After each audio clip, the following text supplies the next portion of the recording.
this holiday edition of the Portland Regional Chamber's video newsletter. This segment will give insight into what's happening in our communities and how you can get involved.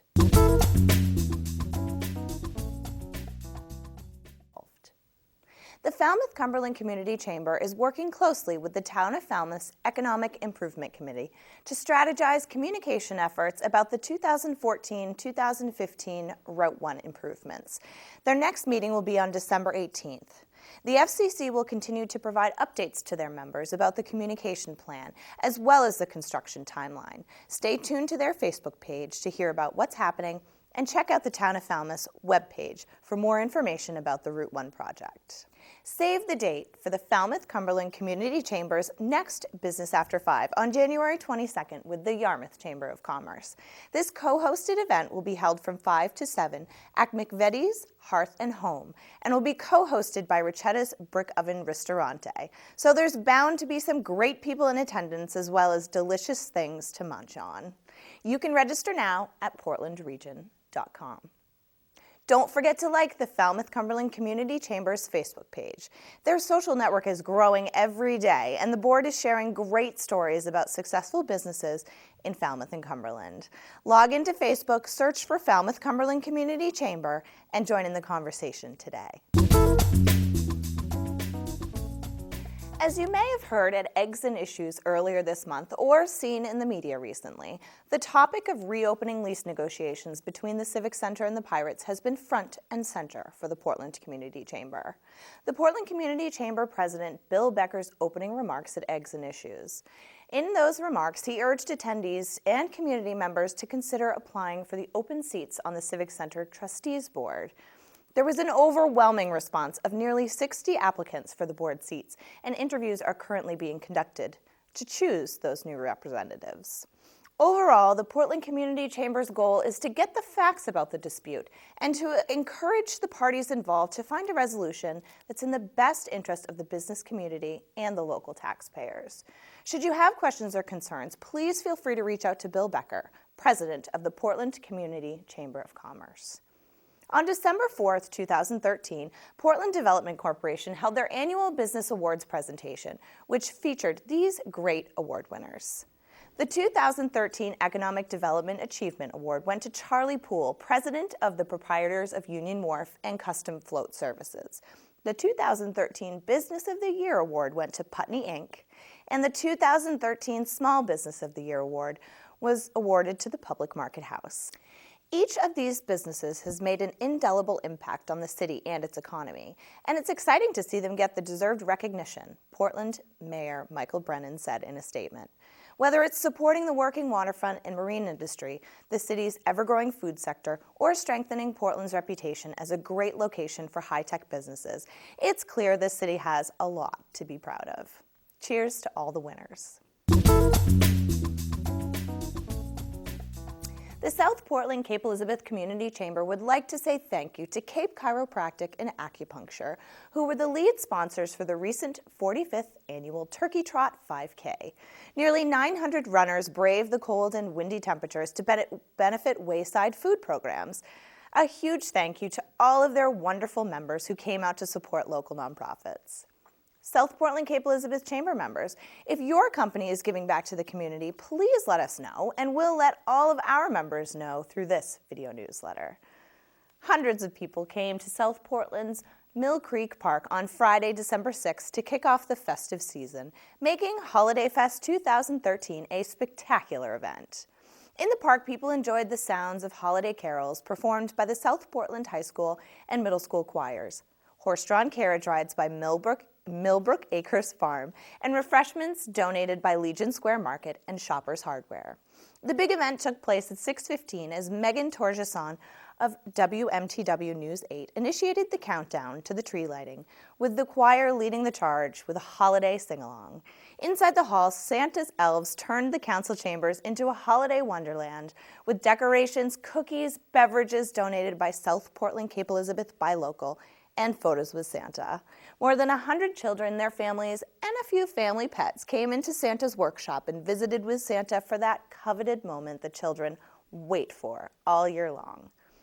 The South Portland Cape Elizabeth Community Chamber would like to thank the co-sponsors of the event, including the City of South Portland, the Waterfront Market Association, the South Portland Cape Elizabeth Rotary, and South Portland Cape Elizabeth Buy Local for organizing all of the following wonderful businesses and collaborating to make this holiday season awesome. Thank you to our wagon sponsors, People's United Bank and Town & Country Federal Credit Union. And thank you to the donors and supporters. South Portland Parks and Recreation Department, South Portland School Department, Waterfront Graphics and Printers, Noyes Hall and Allen Insurance, Stillbrook Acres Sleigh Rides, Main Mall, Legion Square Market, Shoppers Hardware, and Red Mango.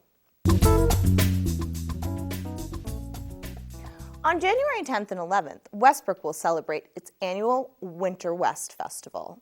This 3-day celebration includes a pub crawl, snow sculptures, a Snow Princess tea party, and lots more winter activities for families to enjoy. There will also be a dog sled race at the lovely Sunset Ridge Golf Course on Sunday the 12th. Join us for a weekend of chilly fun.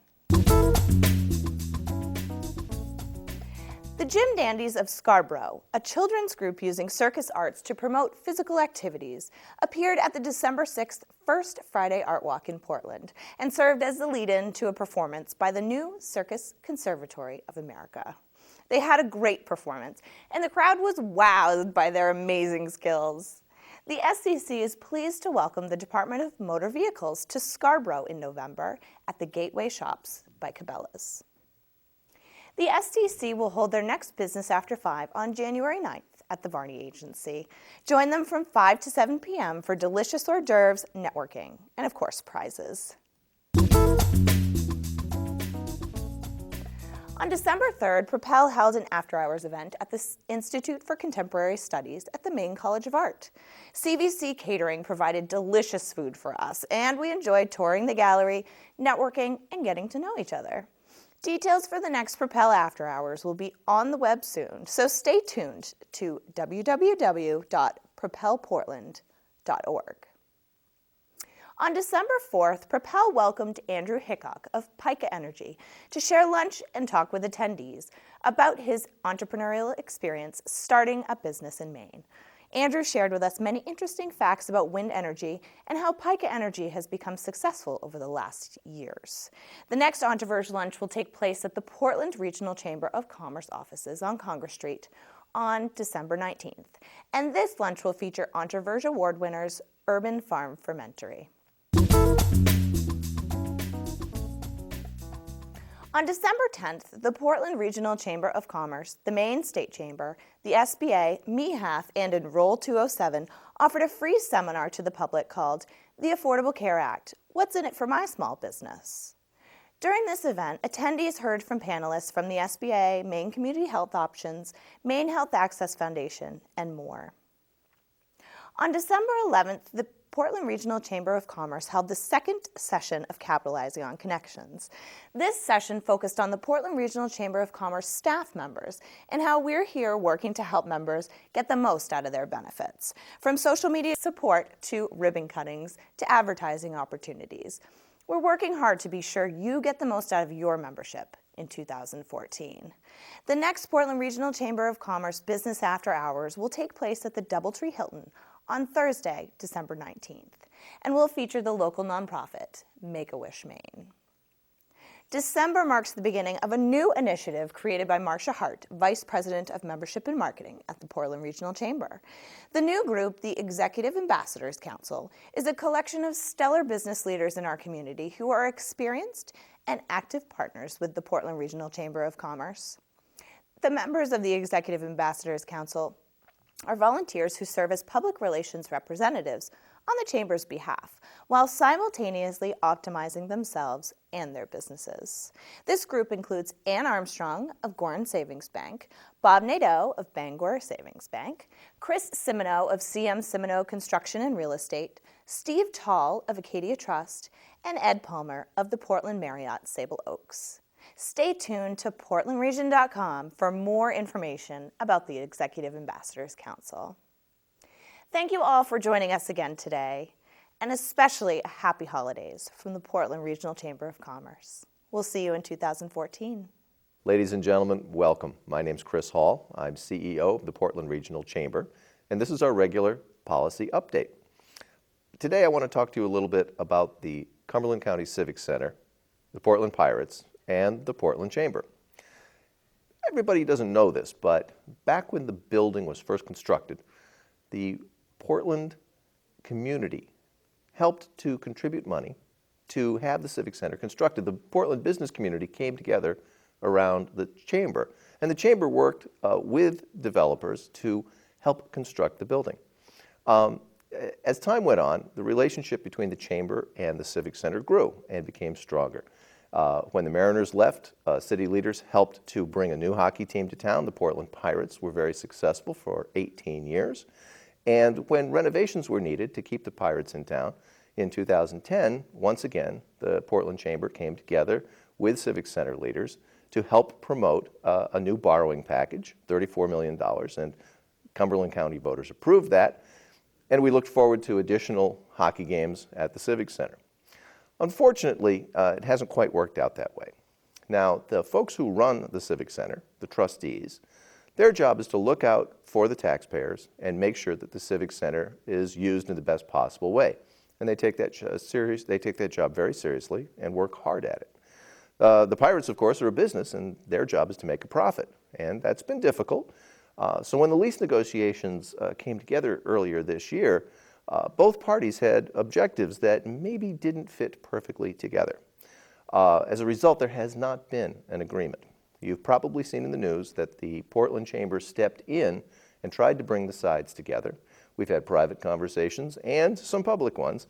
We were actually very happy to see over 60 people apply to become Civic Center trustees to try and fill the 4 vacancies that are coming up at the end of the year. But despite all our efforts, the sides still remain apart. What's most important to us at the Chamber is the economic activity and the community spirit that comes with a vibrant Civic Center. That may involve the Pirates in the future, or it may not. But either way, no matter what happens, we have to make sure that the Civic Center continues to be a productive and central part of our community's economy.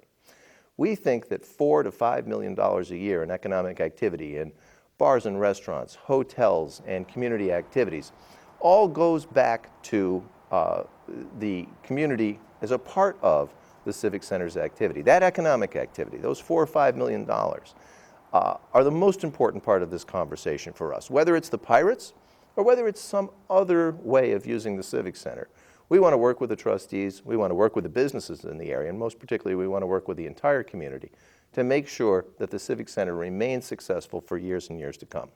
That's our goal. You're going to see additional news develop over the weeks that are ahead.